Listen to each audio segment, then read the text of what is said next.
ओम श्री गुरुदेवाय नमः। आज्ञा हे मोर प्रिय समस्त सुधीवृंद को कोटि कोटि प्रणाम। आज आज्ञा से राजनीति प्रशासन कोर्ट कचेरी मामला पर आम कि आलोचना करवा। ये तो क्या खराब लगिपे क्या भल लगिपे मुझे कहबिनी कि मुझे कही मोर कहवा आरंभ हम मुझे कहि मोर कि चिंता नहीं आज्ञा मु कहबार अच्छी कहबी। आम आज जो देखापी जा कल्की ठाकुर समस्त आलोचना करुँच कल्कीर ज्ञानवाणी से तार जो बाहर से कह सी क्या कथा शुणापी जीव ना क्या समस्ते कहते कल्की ठाकुर आई कल्की ठाकुर अच्छा किंतु सी जो मुंड बुड़ेब मुंड चिंताधारा नब कौन हो कौन ना से सब रास्ता तैयारी कर आपण मैंने सब देखिपे जदि तुम ये राजनीति नेता मान कथा बढ़ी दरमा विषय तो मुझे गत अध्याय कहली एवं से कथा बढ़ी प्रशासन कथा बढ़ी जदि प्रशासन तार दायित्व सुचारू रूपे तुलांता आ कोर्टर जो विचारपति मान अच्छा से दायित्व सुचारू रूपे तुलांते आईन टाक आईन भली रास्तार निहते ताले भारत में अमानुषिकता देखा जाता नहीं। यथा आपण मैंने बाहर देश को जाई देखिए बहुत परिवर्तन जो क्राइमलेस देश हो जाऊँगी किंतु भारत में दिन दिन क्राइम बढ़ी चलुँ कहीं दुर्नीति बढ़ी चलुँ कहीं ना तर आईन जो धारा अच्छी से आईन धारा गला बाट आईन रखी से गला बाट देखिए माने दोषी माने बाहरी जाऊँ देखो गोटे विचार गोटे लोक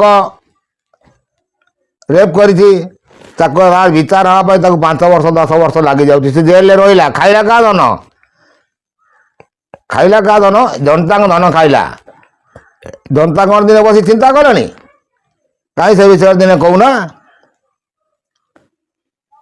हाँ जी मर्डर कला सांगे सांगे तुरंत तुरंत दंड दि जाऊ तुरंत दंडर बंदोबस्त रठोर कठोर दंड रंदोबस्त ताले देशटा सुचारू रूपे आसीज आ तमें रख सरल सरल सरल सरल सहज सहज केते आईन केते कतुरी केते दंडा केते आईन बुली बुली बुली बुली से दंड पाइला बेलू जुग पाई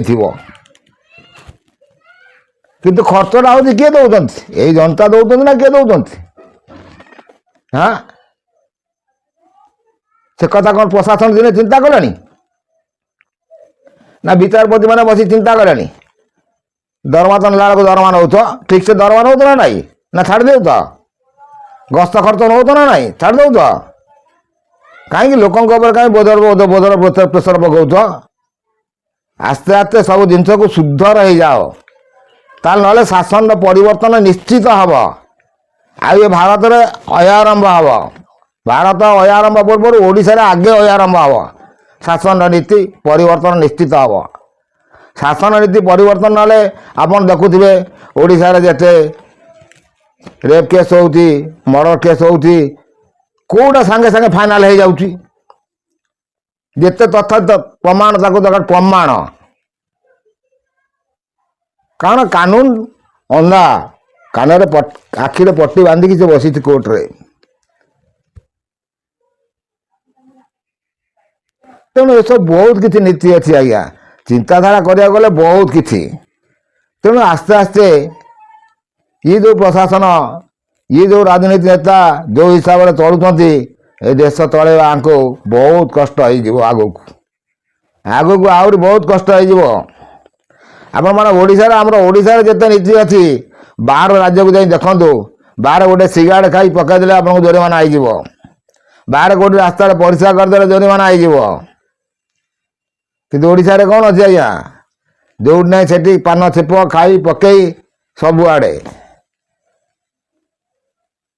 लोक कौन से परिसर देखा जाऊनी आ नेतागिरी करने चली नेता मान देखा जाऊनी आ खाली आम एमएलए आम एमपी से मु अमके मिनिस्टर से मु अमके मिनिस्टर पावाटा पकड़ापी प्रशासन उपर दायित्व जो मैंने अच्छा आईएएस अफसर हूँ आईपीएस अफसर हूँ जी भी हूँ प्रेसर से पकई पार्टी କାରଣ ସେମାନେ ଆଇନଗତ ଉପରେ ଅଛନ୍ତି, ମନ୍ତ୍ରୀ ହିସାବରେ ଅଛନ୍ତି।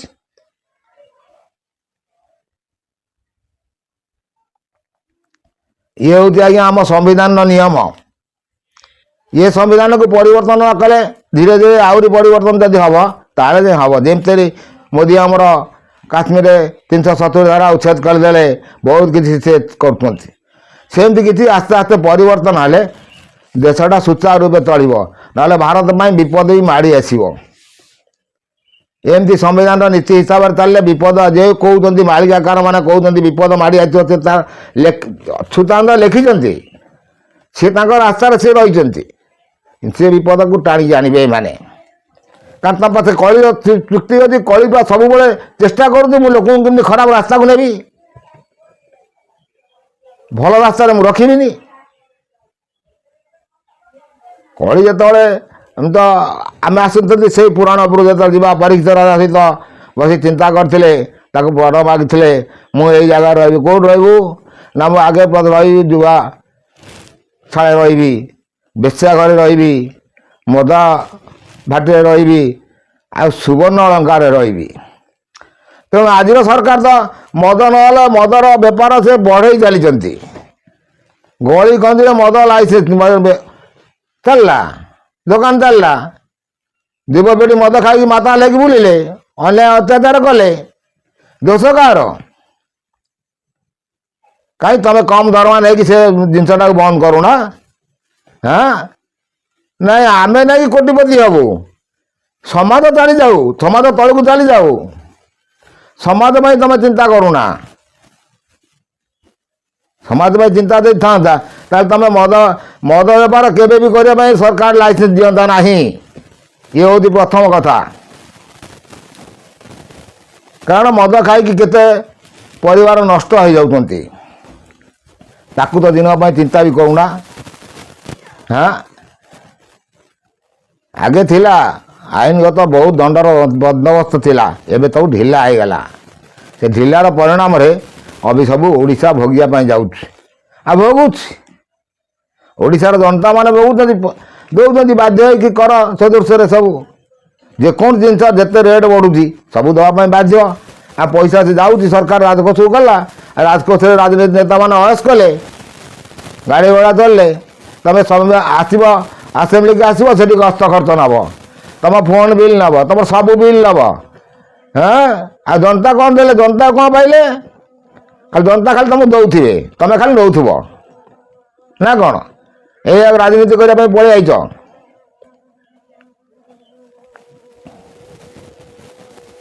ରାଜନୀତି କର, ଭଲସେ ରାଜନୀତି କର, ଜନସେବା କର, ସମାଜର ସେବା କର। ଯେଉଁଠି ଯେତେ ମଫସଲ ଏରିଆ ଅଛି, ଯେଉଁଠି ପଡ଼ା ଏରିଆ ଅଛି, ସେଠି ବୁଲିକି ଗରିବ ଲୋକମାନଙ୍କର ଦୁଃଖ ଦୁର୍ଦ୍ଦଶା ବୁଝ। ତମକୁ ଭଲ ନେତା କହିବେ, ଭଲ MLA କହିବେ, ଭଲ MP କହିବେ, ଭଲ ମନ୍ତ୍ରୀ କହିବେ। ଆଉ ଏମିତି କଲେ କେହି ଭଲ କହିବେନି। ପରିଶେଷରେ ସିଏ ସିନା କଳିର ଅନ୍ତିମ ପ୍ରଭାବରେ ତମେ କରିଦେଇଯିବ, ସାରା ଭଗବାନ ସେମାନଙ୍କୁ ଜନତା ମାନଙ୍କୁ ଠିଆ କରିଦେବ। ଯେତେବେଳେ ଜନସମାଜ ତାତି ଉଠିବ, ସେତେବେଳେ କ'ଣ କରିବ? ଦେଖିବା ପୁଣି ନେକ୍ସଟ ଅଧ୍ୟାୟରେ କିଛି କହିବା, ପୁରାଣ ଉପରକୁ ଆମେ ଯିବା, ଆଲୋଚନା କରିବା। ଏ ତ ରାଜନୀତି ଏମାନଙ୍କ ଭିତରେ କାହିଁ କହିବା? ହେଠୁ ଲୋକ କହିବେ କ'ଣ ନା କହିଲା। ଏତେ କରୁଛି ଆଜ୍ଞା, କୋଟି କୋଟି ନମସ୍କାର।